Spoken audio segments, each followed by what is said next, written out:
Meus irmãos, sejam bem-vindos ao canal Palavra Fiel. No vídeo de hoje, o pastor Luciano Subirá nos dará uma aula sobre fé. Você já sentiu sua fé abalada ou teve dúvidas sobre a presença de Deus em sua vida? Neste vídeo, vamos explorar uma poderosa mensagem com o pastor Luciano Subirá sobre como fortalecer a nossa fé e assumir a responsabilidade de crer, mesmo quando tudo ao nosso redor parece difícil. Aprenda como superar a falta de fé e manter-se firme na confiança em Deus, entendendo o papel ativo que Ele nos chama a ter em nossa jornada espiritual. Deixe o Espírito Santo renovar sua confiança e sustentar sua caminhada com Deus. Assista até o final e permita que essa mensagem transforme sua vida. Não esqueça de se inscrever no canal e compartilhar essa palavra de fé.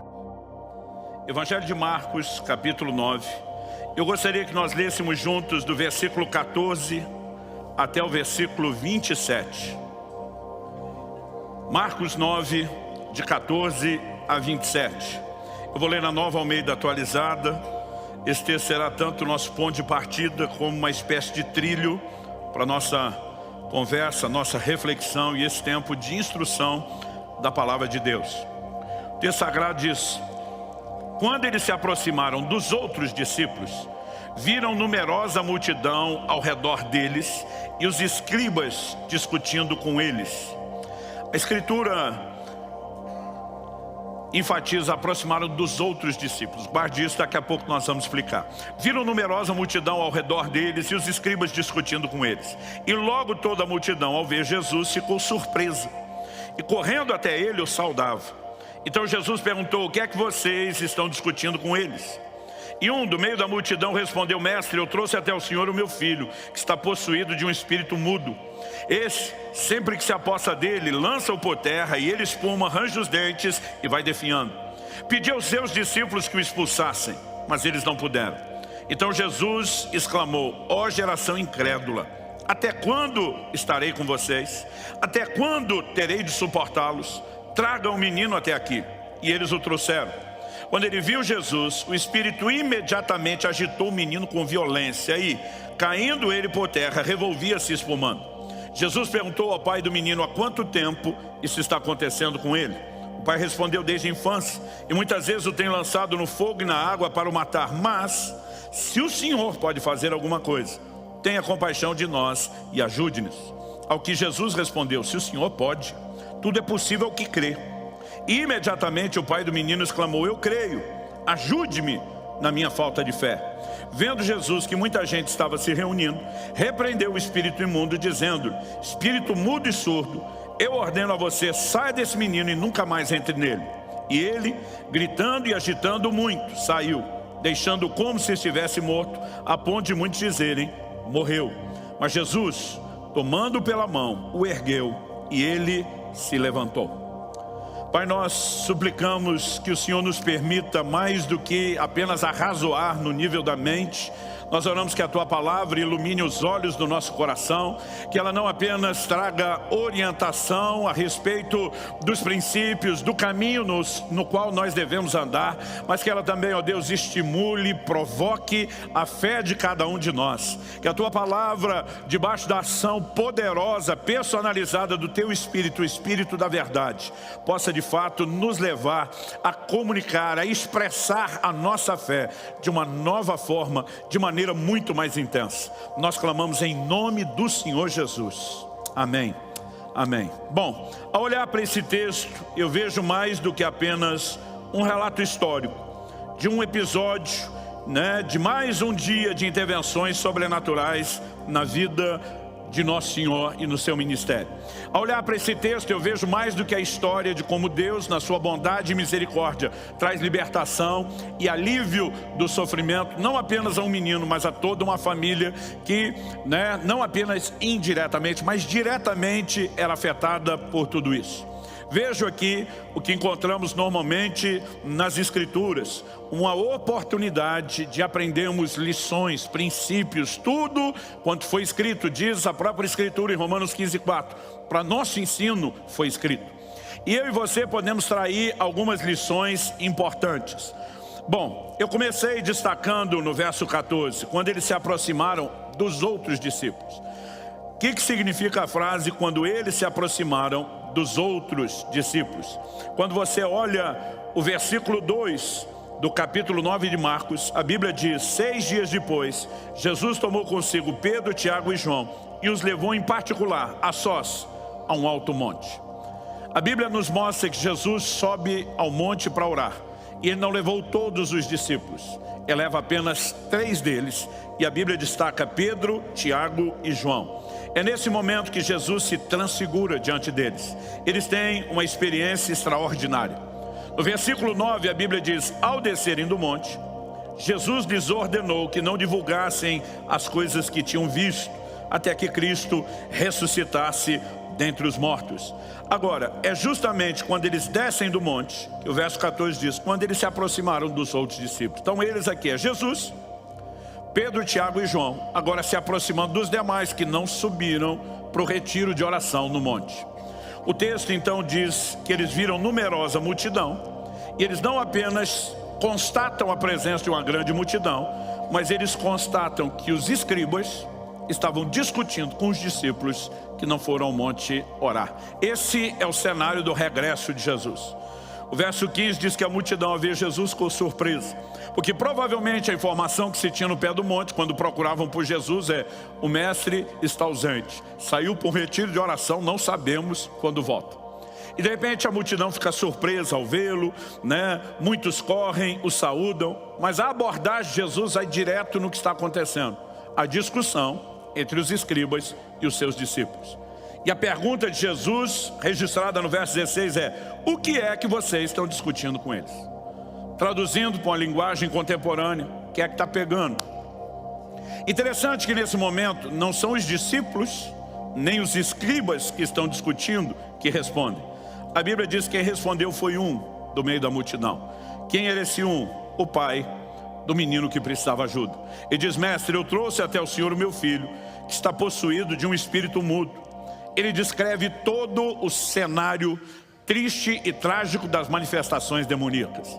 Eu não sei se você teve a oportunidade, chamo de oportunidade, porque é precioso ver isso. A oportunidade de ver uma cena de libertação de alguém num estado como esse. O estado é deprimente. Ver o poder e a autoridade do nome de Jesus se manifestando para socorrer essa pessoa extraordinária. Eu tinha 15 anos de idade quando expulsei meu primeiro demônio. E você, o primeiro você nunca esquece, né? Como alguém diz, perde o medo e pega o gosto. E é precioso ver a autoridade do nome de Jesus. Eu já vi ao longo de anos de ministério cenas terríveis, algumas delas assustadoras até para alguns crentes com alguns anos de janela. Me lembro de uma ocasião onde um líder de célula, né, de uma outra cidade, que eu pastoreava, ele me ligou e falou: pastor, será que o senhor poderia fazer a supervisão da minha célula essa semana? Eu falei: você sabe que a supervisão é surpresa. Ele falou: na real, preciso do senhor. Convidei uma pessoa bem perturbada para a reunião. E ele falou assim: eu acho que o bicho vai pegar, literalmente. E quando ele me explicou o cenário, eu resolvi apoiá-lo. Ele estava muito inseguro. E de fato, mal começou a reunião, primeiro cântico de adoração da célula, e aquela pessoa ficou terrivelmente endemoniada. Ela veio, eu estava sentado numa cadeira, né? E essa pessoa veio literalmente serpenteando, parecia uma serpente, escorregando no chão, e chegou até a cadeira onde estava, né? Sorriu com desdém, e essa pessoa pegou a cadeira com uma mão. Era um camarada assim, miúdo, magrinho. A cadeira que eu estava sentado é aquele tipo de coisa que hoje você quase não vê. Aquelas madeiras maciças, toda ela, uma cadeira que sozinha era pesada. Eu na época era bem mais pesado do que estou hoje. E eu estava em cima da cadeira pesado, mais pesado que ela. Ele com uma mão, ele pegou no pé da cadeira e levantou a cadeira inteira comigo, a pelo menos um palmo do chão. Algo que aquele homem jamais faria por si mesmo. Quando fez aquilo, pensa nos crentes já levantando, pronto para correr. Eu lembro que na autoridade do nome de Jesus, repreendi, mandei colocar a cadeira no chão, ministramos a libertação. E por mais trágico que é o cenário, você vê, né, a que ponto chega alguém debaixo de um controle maligno. É extraordinário ver o poder do Senhor Jesus se manifestando e libertando as pessoas. Esse homem está desesperado porque até então ele só conhece a manifestação maligna. Ele está atrás de solução. A Bíblia não é clara no Antigo Testamento sobre manifestações malignas. Nós temos episódios como um espírito maligno, né, com autorização da parte de Deus atormentando Saul. Mas nós não temos o desenho dessas manifestações de endemoniamento, como elas se tornam claras no Novo Testamento e como vemos acontecer até hoje. Eu não sei quais as razões porque isso não era tão claro no Antigo Testamento. Se não acontecia com a mesma intensidade ou se simplesmente aquilo não foi comunicado. Mas a partir do ministério de Jesus nós vemos que a libertação ela começa a ganhar bastante terreno. Aliás, ele anuncia: o Espírito do Senhor me ungiu para libertar os cativos. A notícia da libertação de outros está espalhando e aquele pai vê, né, uma luz de esperança e procura Jesus. Só quando ele chega, ele descobre que Jesus está num retiro de oração. Então ele pede ajuda aos discípulos. Quando Jesus desce para ver a discussão e pergunta o que é que está pegando, quem está discutindo não responde. E o homem basicamente não concentra na discussão. Talvez aquilo tenha se tornado o motivo da discussão, mas ele só diz: trouxe meu filho para os seus discípulos expulsar o demônio que o perturba, e eles não puderam. Então aqui nós temos um pai desesperado, precisando de ajuda, e ele foi não apenas ao lugar certo, ele foi à pessoa certa. No entanto, o que nós vamos perceber é que não adianta estar no lugar certo, diante da pessoa certa, para receber a ajuda que você precisa, se você não tiver a atitude certa. E quando ele aproveita a bola quicando da pergunta de Jesus, ele vai logo disparando: eu trouxe o meu filho porque está nesse estado, mas os seus discípulos não puderam resolver, não puderam expulsar. Jesus vai desabafar, chamá-los de geração incrédula, que mostra que o problema está ligado à falta de fé, mas eu vou falar disso daqui a pouco. Quando Jesus pergunta: há quanto tempo acontece isso? E o pai diz: desde a infância. O quadro é esse, dá os detalhes. Ele termina no verso 22 dizendo: mas se o Senhor pode fazer alguma coisa, tenha compaixão de nós e ajuda-nos. Então acompanhe a construção do raciocínio. Seus discípulos não puderam. Esses meninos que vocês estão treinando, estagiários, não estão lá essas coisas. Mas se o Senhor pode, tem compaixão de nós e ajuda-nos. A discussão é: eles não puderam, se o Senhor puder, faça. Qual foi a resposta de Jesus? A resposta de Jesus no verso 23 é uma pergunta praticamente remedando a declaração que o homem fez: se o Senhor pode. As traduções mais antigas só mudaram a conjugação: se pode. Jesus diz: como é que é? Se pode, se o Senhor pode. A resposta direta e taxativa de Nosso Senhor é: tudo é possível ao que crê. Basicamente Jesus está dizendo: você está jogando a batata quente para mim, a mesma que você jogou para meus discípulos, dizendo que eles não puderam, e agora, se eu puder, eu é que resolvo. Jesus está dizendo para ele: vamos colocar os pingos nos is. A possibilidade não depende de mim, depende de quem crê. E aqui eu e você temos um ensino importantíssimo e extraordinário. Você pode estar no lugar certo, diante da pessoa certa, e se não tiver a atitude certa, não vai receber o que precisa. Que atitude é essa? Fé. Mas eu não quero apenas falar da importância de fé. Eu quero falar da responsabilidade de crer. Porque quando ele joga a batata quente no colo de Jesus, aliás, ninguém usa mais essa expressão batata quente, né? Ok, os mais novos que dêem um Google e tentem descobrir por que a gente falava isso. Mas para quem assava batata quente na fogueira vai entender que é um negócio que a hora que você pá, cada um pega e não segura. E quando ele joga a batata quente pro colo de Jesus, Jesus pega e joga de volta e diz: o negócio é contigo. O tema da minha mensagem hoje é a responsabilidade de crer. Jesus está dizendo: não transfira a possibilidade de intervenção do milagre para mim. Eu vou devolver a responsabilidade para você. E aí nós podemos adiantar aqui um texto, né, ligado a outra história, lá em João 11, antes de Jesus ressuscitar Lázaro. Ele fala: se creres, verás a glória de Deus. Se é um condicional, se você acreditar, a glória manifesta. E se não crer, não vai ver a glória de Deus. A responsabilidade de crer é minha e é sua.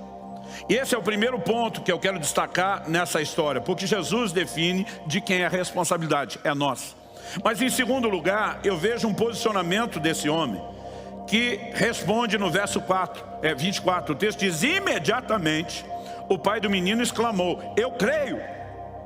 Tá certo que ele emendou: ajude-me na minha falta de fé. Outro dia alguém falou: pastor, o homem está meio confuso, ele crê ou não crê? Falei, ele crê, mas ele sabe que não tem toda a fé que deveria. Mas ele olha para a metade cheia do copo e diz, aqui tem fé, eu vou usar o que tem, me ajuda com o resto. Então o segundo ponto, depois de definir de quem é a responsabilidade, que é nossa, que eu vejo nessa história, é que crer é uma decisão. E o terceiro que eu já adiantei aqui é, se eu e você decidir usar aquilo que temos, depois descobriremos como Deus acrescentará aquilo que não temos. Então, em primeiro lugar, de quem é a responsabilidade. Em segundo lugar, crer é uma decisão. Em terceiro lugar, usando a fé que temos. Esses serão os tópicos que eu vou abordar para falar da responsabilidade de crer.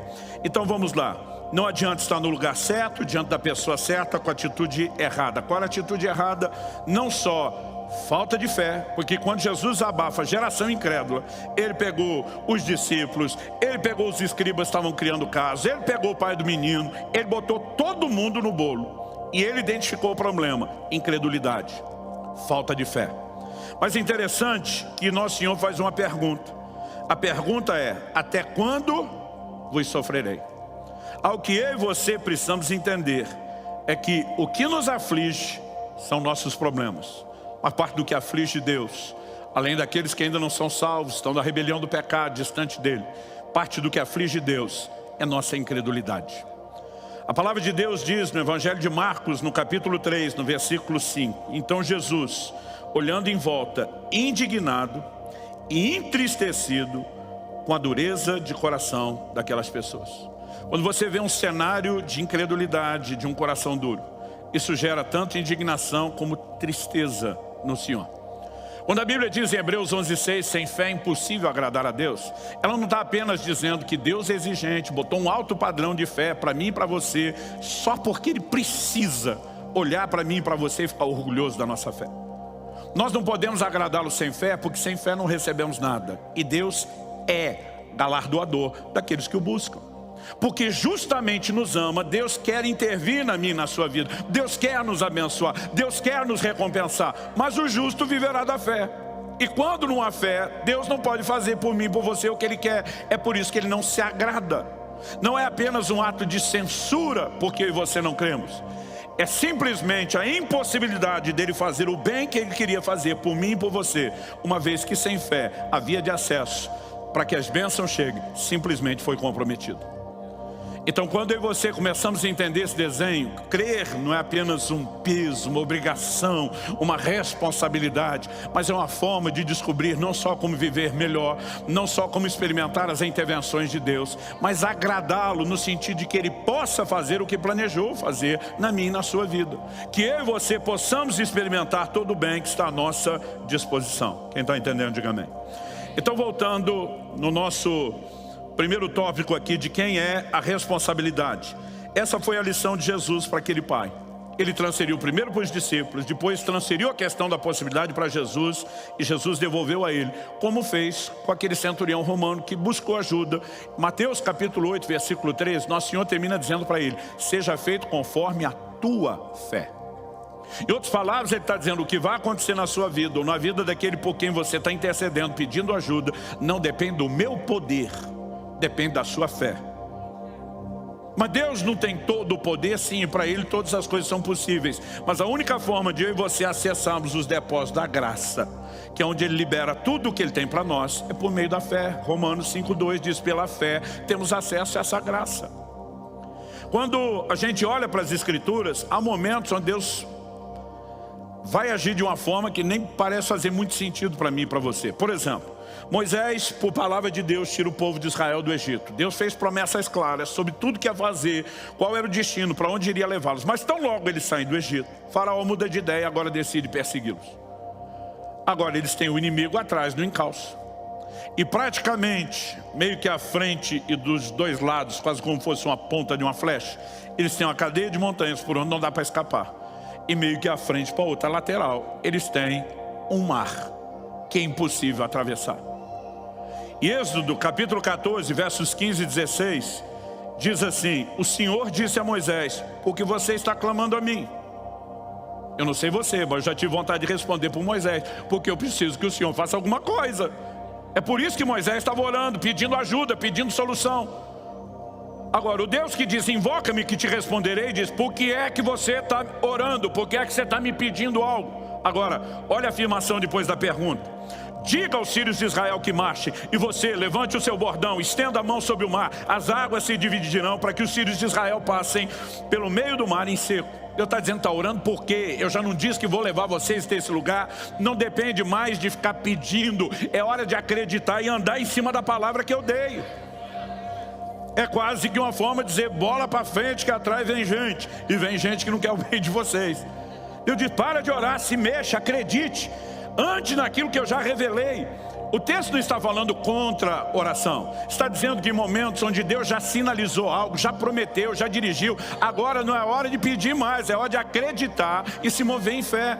E Deus está responsabilizando Moisés e o povo, acredite e vão. Interessante, Deus dizer, e depois que vocês marcharem, e depois que vocês estender as mãos, as águas vão se dividir. Às vezes a vontade é dizer, não, divide a água e depois nós vamos. Anos atrás, eu estava uns dias orando e jejuando. O pastor Marcelo estava comigo nesse tempo de oração. E eu lembro que quando nós terminamos o jejum, ele falou, cara, Deus me deu uma palavra. Quando a gente estava orando aqui no nosso último momento, antes de terminar o jejum.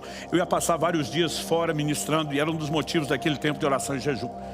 E ele falou para mim, olha, numa das igrejas que você vai encontrar uma mulher vestida desse jeito, com essa